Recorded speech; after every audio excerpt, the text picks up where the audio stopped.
સોમનાથના ઉના તાલુકાના સોખડા ગામના માછીમારી કરતા બાબુભાઈ ચુડાસમાને પાકિસ્તાન મરીન સિક્યુરિટી દ્વારા 2022માં પકડવામાં આવ્યા હતા, જ્યાં પાકિસ્તાનની જેલમાં માંદગીને કારણે તેમનું મૃત્યુ નિપજ્યું હતું. મૃતક બાબુભાઈના મૃતદેહને વાઘા બોર્ડરથી અમદાવાદ પ્લેનમાં અને ત્યાંથી એમ્બ્યુલન્સ દ્વારા માદરે વતન લઈ આવવામાં આવ્યા હતા. તેમને મૃત્યુ 23/1/2025 રોજ થયેલું અને મત્સ્યોદ્યોગ ખાતાના દિલ્હી સરકારમાંથી સૂચના મળતા અત્યારે અમારા ખાતાની ટીમ વાઘા બોર્ડર પર લેવા માટે ગયેલી અને પ્લેન મારફત તેમને અમદાવાદ એરપોર્ટ પર લાવેલ.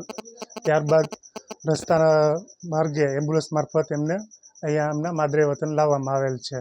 સરકાર દ્વારા નિરંતર સઘન પ્રયાસો ચાલુ જ છે કે વહેલી તકે દરેક માછીમાર તેમના માદરે વતન આવી જાય એવા પૂરતા પ્રયત્ન ચાલુ જ છે. 3000ની વસ્તી ધરાવતા ગામના મોટા ભાગના લોકો માછીમારી વ્યવસાય સાથે સંકળાયેલા છે. ભારતની સરહદમાંથી પકડાયેલા માછીમારોને પાકિસ્તાનની જેલમાંથી વહેલી તકે છોડાવવામાં આવે તેવી માંગ ગ્રામજનો દ્વારા કરવામાં આવી રહી છે. પાકિસ્તાનની જેલમાં 4 વર્ષથી કેદ હતા. એની અમને વાયા ચિઠ્ઠી મળી સરપંચને. અમારા પરિવારને તે કોઈને હસ્તા કંઈ માહિતી નથી મળી. સરપંચને એની રીતે બધું ઓલું કર્યું, વિડીયો બહાર પાડ્યા.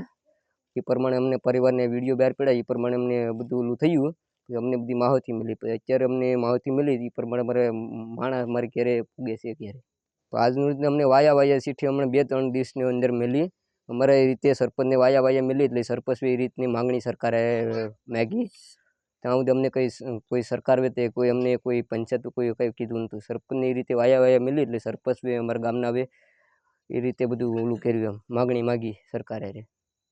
તે ભાઈ ગરીબ માણસો છે, કંઈ વીકો જમીન નથી, આ લોકોનું માણસ જોઈએ અમને. તો સરપંચ બી એ રીતે માગણી માગી. અમને કોઈ પરિવારને તે ઘરના કોઈ અમને કંઈ કીધું નથી, અમને કોઈને ખબર પડવા દીધી નથી હજી સુધીમાં. મારા બાજુમાં બાબુભાઈ કાનાભાઈ ચુડાસમા છેલ્લા 4 વર્ષથી પાકિસ્તાનની જેલમાં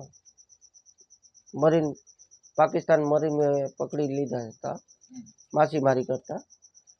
તો અવારનવાર એના ટપાલ ને જાણકારી મળતી હતી અમને, પણ કોઈ વાત નથી થતી. બરાબર.